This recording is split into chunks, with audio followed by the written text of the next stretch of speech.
Doctor साहब एगो बात जानत हो ना हो कह। बात ये बा कहतनी हाँ। कि आजकल के लइकन के कतिनो सिखाव कतिनो समझाव माने मिजाज हायल कायल हो जाता, लेकिन वो माने कतिनो कह कि 10 बजे जाग दिन के चाहे 11 बजे जाग तो सुनते नहीं खन सो। हाँ। उ जाग जाता से सुबह 6 बजे 7 बजे। ई काहे? अब बताओ का जन कहला जागता सो। हाँ। अरे जगब तक का कहल जाला बाबू के चाहे भाई के मदद करबा खेती में कि कोची में जाके का करबा 10 बजे जागो 11 बजे ओसो तू पढ़त रह बहाना बना दो बहाना बनाओ कि रात के 11 बजे ले हम पढ़त रही। हाँ। तो 11 बजे तू दिन के जागो। हाँ। काहे के भाई पढ़त रह तू। अच्छा दोसर का बात पढ़ाई लिखाई पूरा कर लेला तो नौकरी चकरी के फेरा में बिल्कुल जन रह। ऐसे कि नौकरी चकरी में इज्जत नहीं खे। नहीं थे। पढ़ाई लिखाई कैला है यही खातिर पढ़ाई लिखाई कैला तो अब कर छिनतई कर लुटतई कर डकैती कर बेईमानी कर जितना से जितना ज्यादा आदमी को हो सके ठग ई सब इज्जत मिली। हाँ वही में इज्जत मिली। ई सब ये न उल्टा बोलता हो। उल्टा ना सीधा बोलत तनी ई सब काम करो में इज्जत मिली।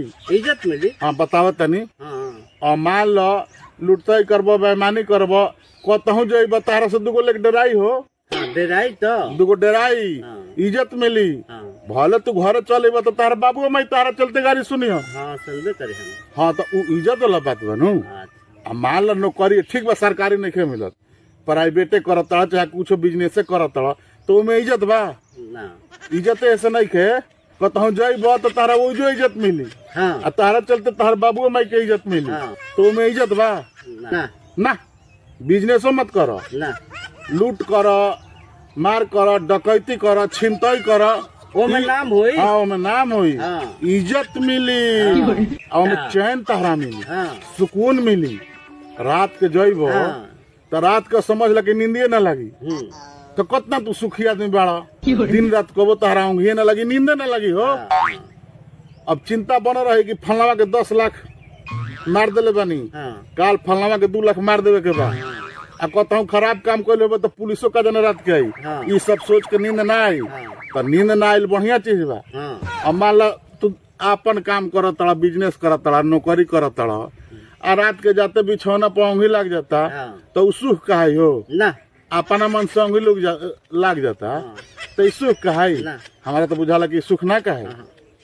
अच्छा तीसर का बात मान लो पढ़ाई लिखाई कर लो बियाह शादी करे के बाद बाबू माई के मन से बियाह शादी मत करो ना। अपना मन से करो। अपना मन से। हाँ ऐसे कि कतहू से लावा जात लावा कुजात लावा देसी लावा विदेशी लावा कौन ले हाँ अपना मन से करो। अपना मन से। हाँ ऐसे कि गांव भर में ढिंढोरा पिटा जाए। हाँ। कि फलनावा हाँ। का लाइल बा हीरोइन लाइल बा। हाँ हीरोइन लाइल बा ई बात बा। आ दोसर का बात बियाह शादी हो गल बनू तो बाबू माई के भूला जा। ऐसे कि तहार कन्यावा के जोन बाबू माई उहे नु भाई तोहरो बाबू माई। हाँ। हाँ। अपन बाबू माई कौन अब ना। तो भाई लोग समाज में यह आज होता। हाँ। उल्टा यही से बोलनी है कि उल्टा बोलना पता नहीं कुछ देर का जाने सुने के कोशिश करे यहाँ लोग लड़का लोग जो सब लड़कन खातिर नहीं कि भैया हाथ जोड़ी करत नहीं कुछ वैसा लड़का बना लोग जो पढ़ाई लिखाई के सरकारी नौकरी खातिर खाली बैठल बनन। अरे करो कुछ बिजनेस करो उद्योग करो बाप माई के वही में इज्जत बा। बाप माई के कम से कम सिकरवा ढोले चलो। आदमी कहलन कि बाप माई के सिकारवा तो बाप माई वाला सिकारवा कम से कम ढोले चलो कि बाबू अब दादा के हमार का नाम रहे का इज्जत से रहन लोग। भैया हाथ जोड़ी बा के करो बुरा लागल हुई तो कमेंट करम तुरंत ही वीडियो के डिलीट कर देम। अच्छा लागल हुई तो वो बताइए हाथ जोड़ी बार लोग के।